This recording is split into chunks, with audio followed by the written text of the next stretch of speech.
Anadolu'nun kalbinde tarihin en büyük çözülememiş sırlarından biri 3000 yıldır mühürlü yatıyor.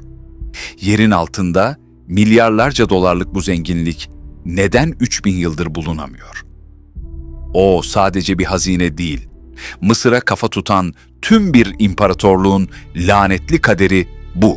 Hititlerin kayıp hazinesi. Tapınaklarında devasa altın kılıçlar ve saf altından tanrı heykelleri bulunuyordu. Bu paha biçilmez hazinelerin varlığı, binlerce yıl önceki kil tabletlerde titizlikle listelenmiş, kanıtlanmış durumda. Ancak bir gece, güçlerinin zirvesinde olmalarına rağmen imparatorluk gizemli bir şekilde çöktü. Büyük kral, Hattuş'a düşmeden hemen önce bu kutsal hazineleri kurtarmak için son ve çaresiz bir emir verdi. Tüm zenginlik, Hattuşa'nın derinliklerindeki kimsenin bilmediği bir yeraltı tünel ağına gömüldü ve kapı mühürlendi. Milattan önce 1200'lü yıllar, Hititlerin son dönemi sadece onların değil, tüm Akdeniz dünyasının karanlığa gömüldüğü bir dönemdi. Tarihçilerin Tunç Çağı çöküşü adını verdiği bu büyük yıkım tüm krallıkları sarsıyordu. Hitit İmparatorluğu birden fazla cephede savaşmak zorundaydı. İçeride kıtlık, dışarıda bilinmeyen bir düşman. Kil tabletler, imparatorluğun yıllarca süren şiddetli kuraklıkla mücadele ettiğini kanıtlıyor. Halk açtı, içeride huzursuzluk ve isyanlar artıyordu. Aynı zamanda batıdan gelen, deniz kavimleri olarak bilinen gizemli akıncılar kıyıları yağmalıyordu. Bu baskı altında büyük kralın kader anı geldi. Hattuş'a savunulamaz hale gelmişti. Başkent aceleyle tahliye edilmeliydi. Kraliyet ailesi ve soylular hayatta kalmak için güneye, Toroslara doğru kaçtılar. Ancak imparatorluğun ruhu olan kutsal hazineler taşınamayacak kadar ağırdı ve çok değerliydi. Kutsal tanrı heykelleri tapınaklarda kaldığı sürece güvenli değildi. Düşmanın eline geçmemeliydi. Bu yüzden o son gecede kraliyet muhafızları en büyük görevi üstlendi.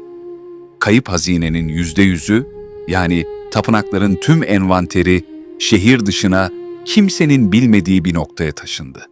Bu bir kaçış planı değil, geri dönüş umuduyla yapılan zenginliği geleceğe emanet etme kararıydı.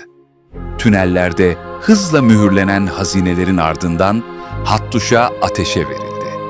Ve böylece Yakın Doğu'nun en büyük hazinesi tarih kitaplarının karanlık sayfalarına gizlendi. Hikayenin en çarpıcı yanı, kayıp hazinenin varlığının sadece bir efsane olmaması. Hattuşa'da bulunan binlerce kil tablet arasında kraliyet envanterleri adı verilen listeler var. Bu tabletler, tapınaklarda ve saraylarda bulunan kutsal nesnelerin ve hazinelerin tam dökümünü veriyor. Listelerde devasa altın güneş diskleri, Tanrı Teşup'un gümüş heykelleri ve kraliçelerin altın kaplı tahtları detaylandırılıyor. Ancak yapılan kazılarda bu envanterlerde listelenen kritik altın ve gümüş eserlerin neredeyse hiçbiri bulunamadı. Peki, kraliyet hazinesi nereye gizlendi? Tarihçiler ve arkeologlar iki ana teori üzerinde yoğunlaşıyor. Teori 1, hazinenin Hattuşa'nın hemen dışındaki kutsal alan, Yazılı Kaya'nın gizli odalarına gömülmesi, bu açık hava tapınağında tanrılarla iletişim kurulduğuna inanılıyordu. Hazine için en güvenli yer burasıydı. Teori 2. Daha güçlü olan teori ise, Hattuşa'nın kendine ait dev tünel ağı, şehrin sularını boşaltmak için kullanılan bu devasa tüneller, son anda altınları mühürlemek için kullanılmış olabilir. Modern arkeoloji, bu kayıp sırrı çözmek için geleneksel kazı yöntemlerini bir kenara bıraktı.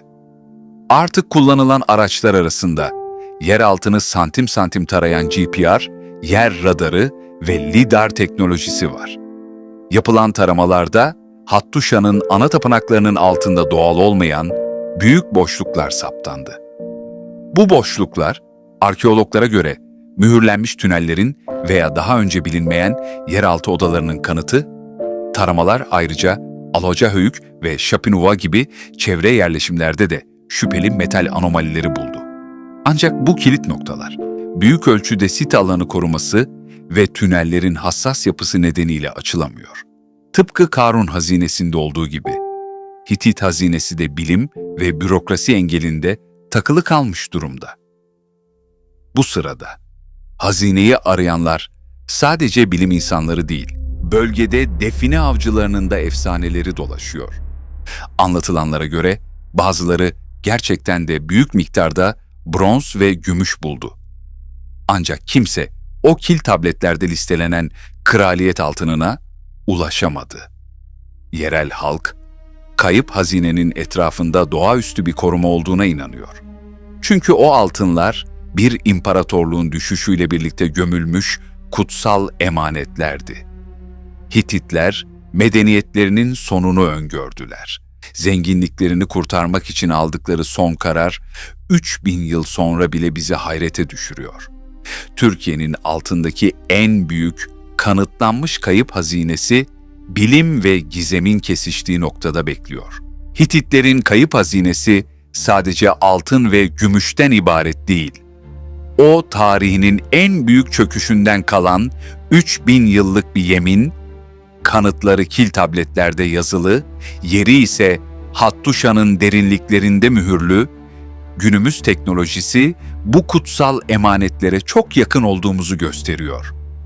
O oda bir gün açıldığında sadece büyük bir servet değil, aynı zamanda Tunç Çağı çöküşünün en büyük sırlarından biri de çözülmüş olacak.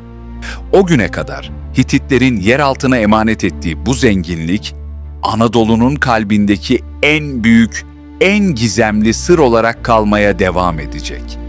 Sizce Büyük Kral, hazineyi yazılı kayaya mı yoksa şehir altındaki tünellere mi sakladı? Yorumlarınızı ve teorilerinizi bizimle paylaşın.